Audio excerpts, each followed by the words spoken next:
that I thought would be very interesting. I actually said to my husband, wouldn't it be interesting to look back in the 30s or the 20s to see the artists and who were dealing in the arts at that particular time and what they were wearing. I always like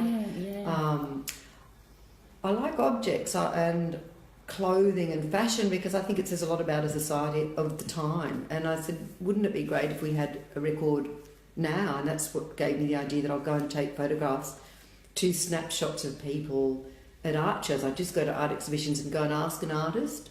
And did most people say yes? I had about 10 people who said no. Everybody I approached was quite happy to stand against the wall and have 2 passport-style photographs taken of not smiling